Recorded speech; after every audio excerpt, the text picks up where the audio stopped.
Hey, this is the Get Made podcast. I'm your host, Hassan Clay, and I appreciate you coming in and tuning in with me today. You know, we're here every Monday at 7 p.m. Last week, you guys kind of took me over the top with certain things. I really appreciate it. I got close to 4,000 views last week. Um, Last week was a good week for me. It was a positive week. I'm still doing some things. I'm still on that plane, that high, if you will, from just coming back um, from Medina and Mecca. And thank you for allowing me to share my space with you. All right, but I'm gonna tell you this week it's gonna be a good one. So you got to buckle up for this week because we're gonna have a real conversation. It's gonna be a tough conversation, but nevertheless, it's gonna be a conversation that needs to be held, and we're gonna come out on the other side of this thing better equipped to be able to make some things happen for the future of our relationships, and just for overall positive imagery for yourself, self imagery, right? Just about yourself. And so, and what we're going to, so let's jump into this, right? So now, this conversation started. I talked about this maybe a couple of weeks ago when I was in Medina on my 15-minute Friday frenzy. And I want y'all to go back and check it out and then stay with this one. Also, I want you to be in a position of staying with this podcast to the very end because this is going to be a very strong conversation. I'm not going to make it long, so not to bore you or anything in the nature there, but this is going to be a very serious conversation. All right. And so I want you to stay around. And that conversation is going to be about erectile dysfunction.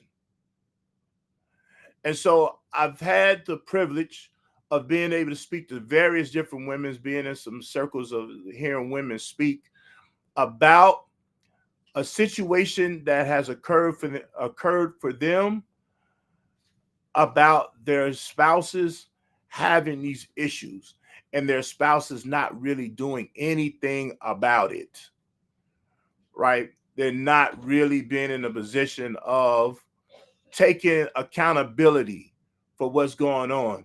And erectile dysfunction is not a situation where it's really just a person's fault, right? But it is something that affects a number of men. And some of it is environmental, some of it is internal, and some of it is a mix of all of that, right? There's a lot of stressors that come on that takes place that may cause it. There's a lot of foods that we're eating. There's a lot of health issues that we may be incurring that has had this take place or had this thing to come about. And it has affected not only the man, but it also has affected the woman, right? And I want us to have a conversation about it so we can do something about it. Let's get this thing out in the open. Let's quit talking about it. Let's not sneak it around about it and all this old type of things here. So, one, it's going to be about four things I want us to really look at, right? But one, having the time, getting to the time to have this conversation. Brothers, I want you to know you may be suffering from this thing called ED, and you know you're suffering from it, and you're not taking the time to just be clear and honest, which is number two, with your spouse that this thing is taking place. And in some instances, I do understand why. Because we have tied our manhood into being able to be performers when it comes to love making or having sex or being intimate with our wives. We have really tied ourselves to that. And that means that we have tied our manhood to our organ, our private organ, which then comes when it's not functioning well, then we're not functioning well as men. As a man, you're not functioning well. You have this thing that you're not functioning well because you can't function in the bedroom the way you would like to, and your woman knows it. And yeah, in some instances she try to be a little bit more compassionate towards you. Oh, it's okay. You may, man, this ain't never happened to me before, and all this old type of stuff here. And we go through all that those lines there. And when you don't use that line before, so we ain't gonna. And your woman know we ain't gonna use that line before. And what she does is say, "Oh, okay, baby, it's gonna be all right," or what? Or you can't even sustain an erection, or you can't get an erection, right? And she try to be, oh, "Okay, baby, I just understand. I understand." All this old type of stuff here. Those things happen, and you know when it has happened. And if those things have happened to you, that is a clear indication that you have erectile dysfunction. You are suffering from ED. If you are going to try to get some of this, natural remedies, I remember your Hemby and the deer antler and the long johns, whatever they call the whatever the thing called, the tongue cat Ali, all this old type of stuff here, because we know these different things that's out there. If you have tried to use any of these things at some point, at some time, that means you have erectile dysfunction. If you have relied on that to try to sustain an erection, that means you have erectile dysfunction. And we have to stop being in denial about it. This is the only way that we actually can have the conversation, which is number 2, being honest about where you are in this line, on this linear line. Where are you in this? Right? Where are you? Where is this thing taking place for you? What's happening with you? Right? Are you a person who is a diabetic, or you have high blood pressure? You on these medications? Because that's a surefire way to find out that you're getting ready to have erectile dysfunction, because you're on these medications. Right? Are you a person who's overweight and big and things of that nature? There, more than likely you're getting ready to have erectile dysfunction.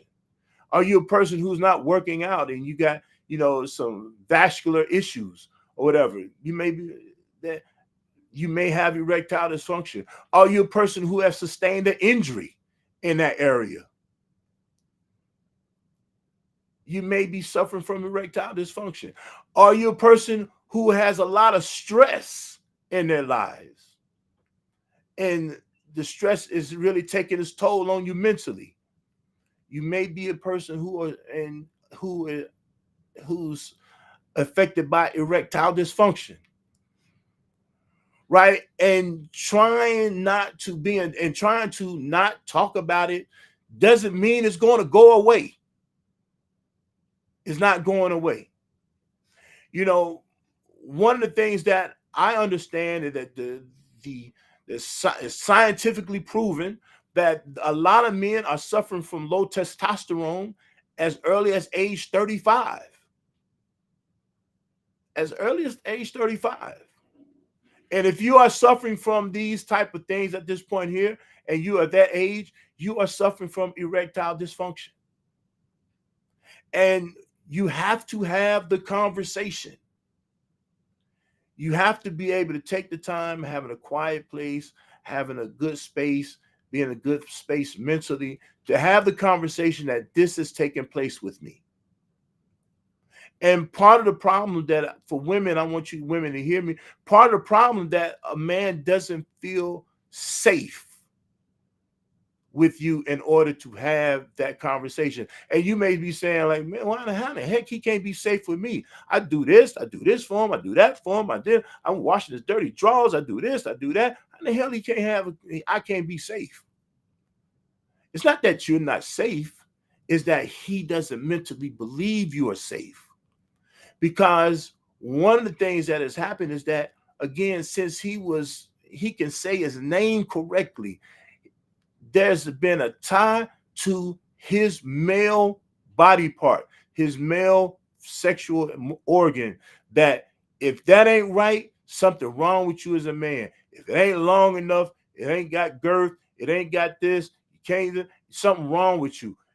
Performance anxiety, all these things happen for a man, because since we were kids, Since we've been in locker rooms, there's always been this gauging, there's always been this warped understanding, this warped talking, this lying that, yeah, I'm doing this, this, and this, and this, and that. Man, I can do it. I can do it all night. I tear it up. I can beat it up. There's all these conversations that's been taking place. And that has been a real conversation for a man. That has really affected the psyche of a male since he was at least 6.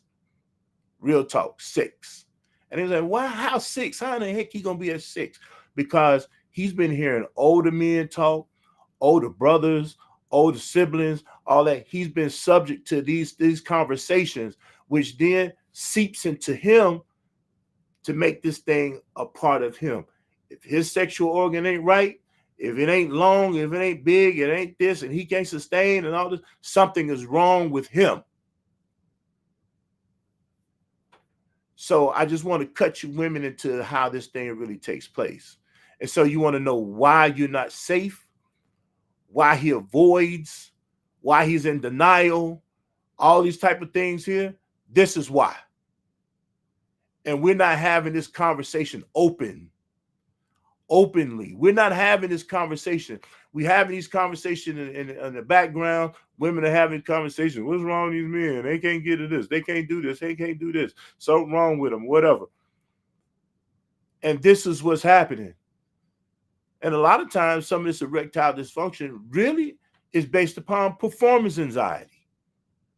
He got to perform. He got to be there long enough to be able to do this. He got to be, women got to be able to be, he got to be there at least 20 minutes before she can even begin to get off or whatever. She can do this and do that. And so he's not trying to figure how he can stay long as he possibly can. That's performance anxiety. Or he's just going to be selfish and say, I don't care. I'm going to get mine. You going to do what you need to do, which it doesn't do anything for you either. But we're talking about erectile dysfunction, and we have to have a real conversation. This is a multi-billion-dollar industry, I have you know, as well, right? This is they got a line of drugs for men in this situation, pharmaceutical and natural. This is a long conversation, and brothers, men, if you are hiding the bottle or whatever in your closet, in your drawer, up under your drawers or wherever there, now, okay, your woman already seen it, so I'm just going to be honest with you. She already seen the stash, right? But if you have lied, if you're trying to sit there and say, I'll be right back, baby, I'm going to go ahead and drink me some, let me give me something to drink right quick. All right, you trying to do something real quick so you can make sure you can get an erection at some point. If you're doing that, that means you have erectile dysfunction. There's some type of dysfunction. It's not functioning properly. And for many men, this, from the science of manhood, as far as the anatomy is concerned, most men should wake up each morning with some sort of erection, right? With some sort of erection. But what happens, many men don't. That's erectile dysfunction. And we done made erectile dysfunction a bad word, a bad collection of phrases, right? A combining of words that makes something real dirty, real, oh God, man, I can't have this bad word. No, this is a real situation. So one, being in the position of being able to openly have this conversation, being able to have a space to be able to have this conversation, be having a space with your wife or your woman to be able to say, hey, this is what's taking place with me. Because something is wrong with you. Just like you got a cold, just like your toe hurt is aching, just like when your hands feel like they stiff, your knees ain't really moving, your back ain't really cooperating, you're sore in your back, you're sore in your knees, all this whole type of stuff here, your joint has pains too. So we need to be clear about it. And we can't just keep having our manhood tied into that. It's not a situation where you are less of a man because of it. but there are some things that you can do to correct it. So you can, because no man 35, 40, 50, or whatever, hey, even in some instances 60, who don't want to enjoy intimacy. There's not a woman out there really who truly don't want to enjoy intimacy. We have to have an expanded understanding of intimacy versus just, penis, vagina intercourse. We should have a broader understanding of intimacy, and that requires communication as well. But if we can't have that conversation that something's going wrong with me, just like even a woman when she's going through menopause or something, there are certain things that's taking place with her that needs to be communicated.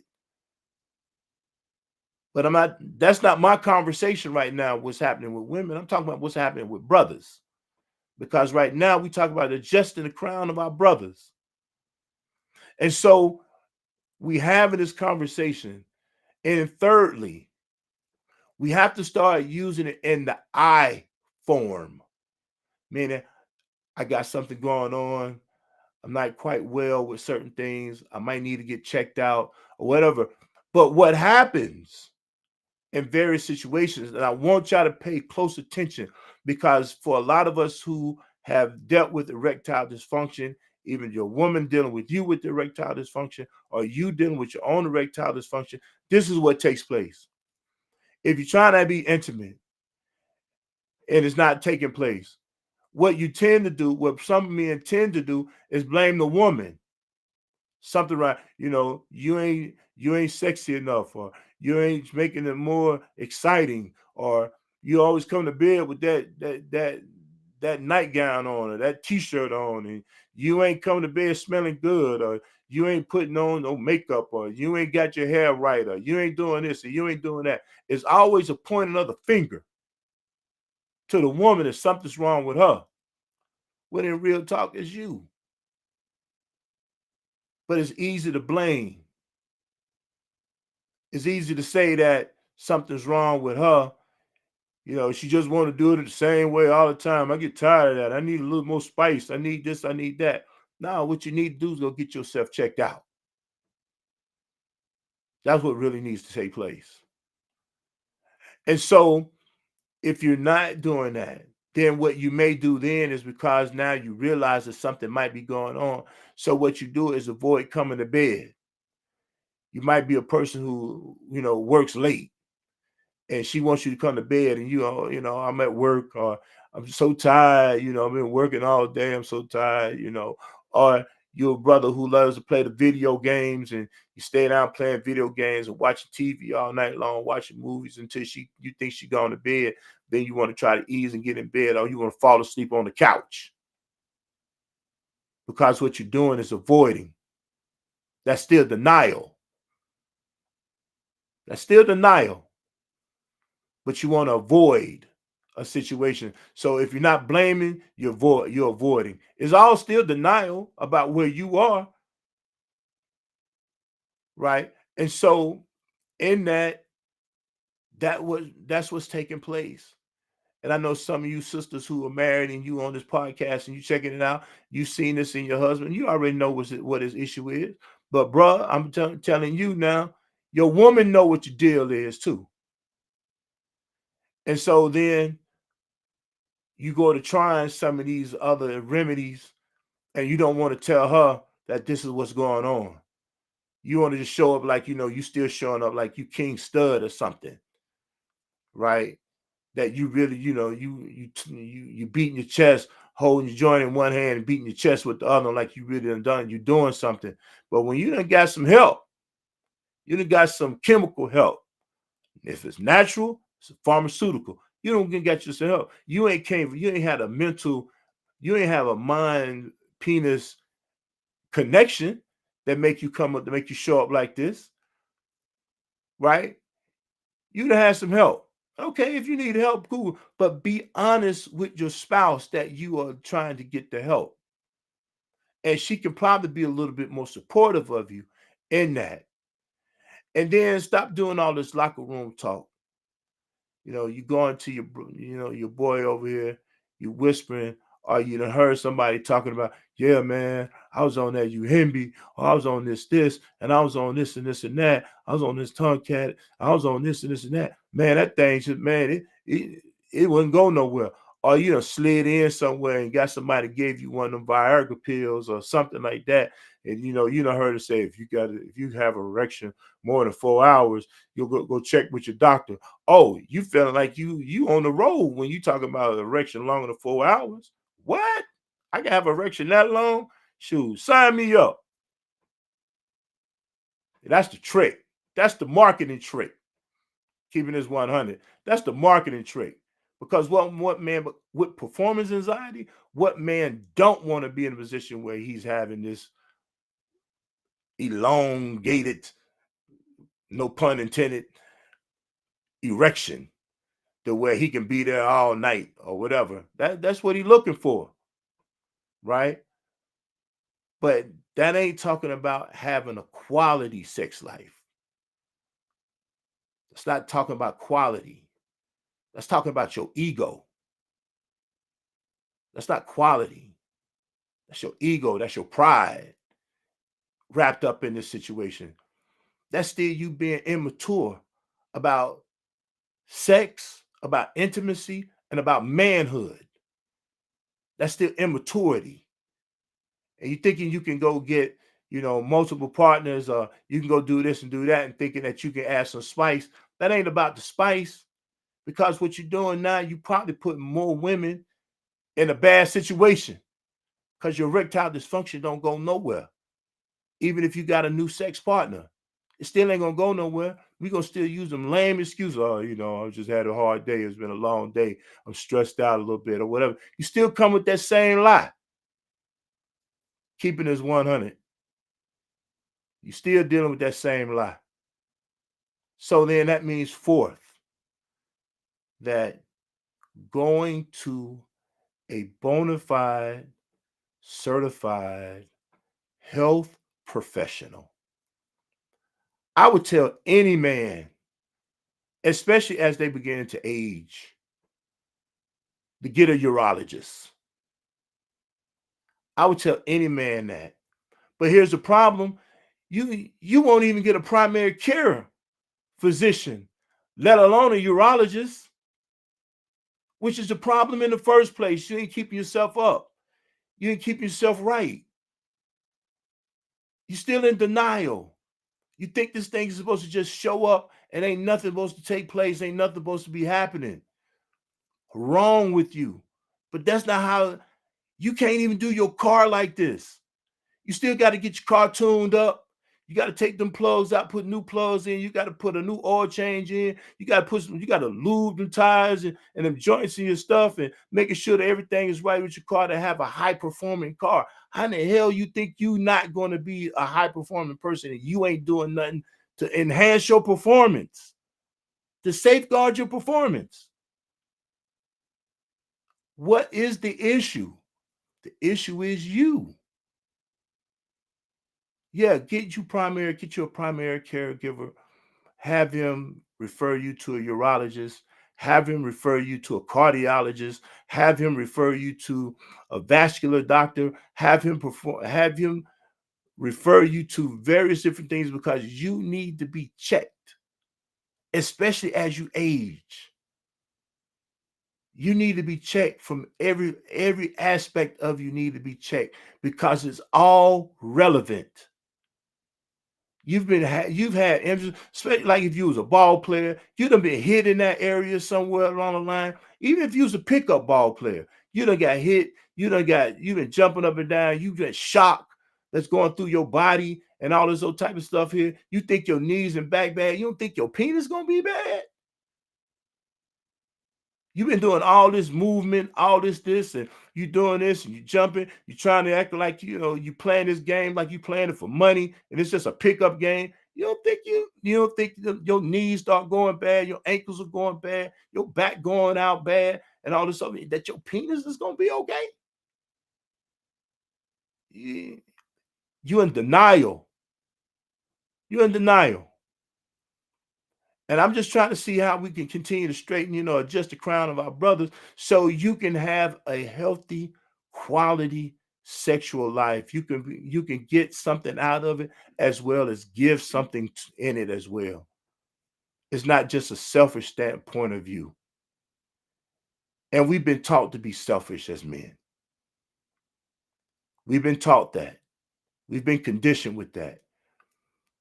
We no longer can stay in that realm of doing this. We want our women to stay right.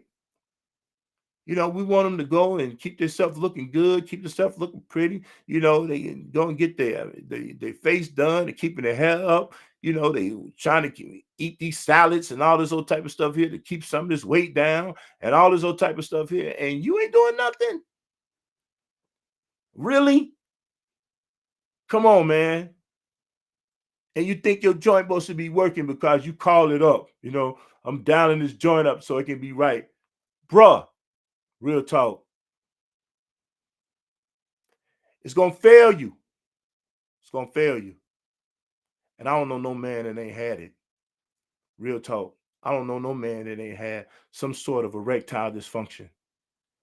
It didn't come up for him. He was dialing up. He was stressed out. He didn't want to do something. That's erectile dysfunction, bro. So we can't keep hiding from it. We need to do something about it. I just told you 4 things that takes place. Go get you some quit doing this backwoods remedies. Quit spinning around 3 times, hold your leg up on your right leg in and put your left foot out and your right in. And, this ain't the hokey pokey, bro. You need to be doing something, to get yourself seriously checked out. And then learn what you can do differently in order to have a sustained sexual life. Some of us, real talk, some of us may need to have, the pills that may take place. Some of you may need to do that. Some of you may feel good at taking that shot. I'm sure that can be a hurtful situation. Shooting your penis with a needle, then try to have sex. Boy, you a hell of a person if you can handle that. Right? But some of that's a remedy out there. They got these things you can tie yourself off, and your get the blood flowing in, then you get this ring you can put on it. It's all type of things out there. And you can get penile implants. That don't mean that something's wrong. You got to correct it. You're too young just not to be having sex and think you're going to have the companionship of a woman, and she's young and she wants it, and think something's not going to take place. Think you ain't going to have some problems because she's frustrated. She mad, arguing at you, hollering at you, screaming at you because she ain't getting touched. And this is a real podcast. All right. And I'm not trying to be crude. I'm not trying to be sensationalism. I'm not trying to sensationalize nothing. I'm not trying to do any of that. But bro, you can't keep fronting your face off. You can't keep fronting your face off thinking you put your face there and it's going to be satisfying. That's not it. That's not companionship. That might be a part of the game, but that's not the game. That's not the game. So you really have to do something a little bit more for yourself. You really have to be able to have a real conversation with your spouse. You have to be able to be trusting and honest and transparent about where you are and what's happening. You have to not be in denial and use I statements like, look, there's something I really do believe I'm sick. Something's happening. I'm ill in this area right here. I need to really get it checked out. And you'll be surprised at the support. If she ain't giving you support, bro, you probably need to be cutting her loose anyway. If she can't be compassionate towards you and loving towards you in this time right here, and she kind of fronting on you with that, bro, cut her loose anyway. Real talk. Get rid of her. Because that's not the woman for you anyway. That's why you probably got that stress in the first place. Real talk, get rid of her. You know, but don't keep trying to switch them out, trying to switch these women out because you're in denial about yourself too, right? Because that's not healthy. That's not healthy. Don't well, I'm a divorced son, go get me a new wife, and you still you bring the same problem to the new wife, but you ain't being transparent about what's happening with you. You got to let it be known. You have to have some understanding. If you want compassion, you got to give compassion, and compassion is being transparent. So I know this was a pretty intense conversation today, but it was a grown conversation today. We're in grown man territory. We're in adult territory. And so we got to start treating each other like adults. We can't keep staying in denial. And I want to share something with you, because this is probably a real situation. There are stages of grief that takes place. And grief only means a person has had a loss, right? And there is a loss when it comes to erectile dysfunction. There really is. And you may go through stages of grief. And one of those stages of grief is denial. You might be angry. Some men even have depression behind it, which is another stage of grief. And then they try to negotiate a situation, because what they're doing is, like I say, they're fronting their face off, thinking that's going to be a situation that can hold the situation together. They have, it's all about the oral sex versus the intimacy, thinking that that's going to be the cure-all, right? But that's not the cure-all. That's just part of it. That's not the whole gamut of it. That's not the game. Just a piece of the game. And when you come to some acceptance about where you are and what's happening with you, then you can get some meaning out of it, which is actually the 6th stage of grief. You can get some meaning and some purpose. You can do something about it. You can go get the help that you need. And you can have a real, loving, caring, compassionate relationship with your spouse. And you can get that in return. What man don't want that? What man don't want a caring and supportive partner? What man don't want that? If you're looking for a maid, go hire your maid. If you're looking for a wife, you got to do something about that. So I want y'all can share this. I'm gonna end it with that. Let's have this conversation. And by all means, this is not about putting anybody down. If somebody's talking about putting somebody down, that's your immaturity. There's a woman putting another man down about all this, that's your immaturity. Let's have some care and concern, because you will want it. You will want that man to be caring and concerning for you, because there's a whole nother side to dysfunction. It's sexual dysfunction. There's a whole nother side to it. I'm just talking about the male part of it. There's a whole female aspect of dysfunction as well, sexual dysfunction. So I want you guys to let's have a conversation. That's if there's other things that we can share with each other, information that can be shared with one another. Let's share that information. We're talking about building the village, containing the village, helping the village flourish. Let's do that, because we need to be in better spaces. I love all of you. As always, y'all can hit me at the Get Made Podcast at gmail.com, or you can hit me on the inbox wherever you see it. If it's on YouTube or it's on Facebook, you definitely can hit me up and let's have the conversation. Some of my professionals, some of my medical professionals, if you're on this and you're checking it out, you can lend some information to how we can do something better. More of my therapists out here, more of my MDs, my physicians, my PAs and my MAs and my MDs out here, some of my nurse practitioners, all these people who are out here who are checking out this. You can have a conversation. You can have a say in this conversation. You can lend information to this conversation that can be helpful to the person who's checking it out, because somebody needs this information. All right, it's a great one. I appreciate you. I'm gonna see you guys next week. Check out me on Friday. I know I had to pass this Friday. I was actually having we had a conference that we were doing in Minnesota, and shout out to Masjid Nur in Minnesota, Imam Makrum El Amin. You know, and him and his wife was some great hosts while we was up there. It was a beautiful time up there. I didn't even know that they had this type of thing going on in Minnesota. I mean, the only thing I think of Minnesota is like 6 feet of snow. All right. I'm thinking that's all that's in Minnesota. But Minneapolis was a very hospitable place. It was a great place to visit. And so I'm looking forward to working with that community up there even more. Hey, if y'all want me to show up in your community, at your place, y'all can hit us up. We can try to see what we can do to make that thing happen. But until then, y'all stay safe. Y'all love on each other. Y'all care for one another. And always keep God first. All right. See you next week.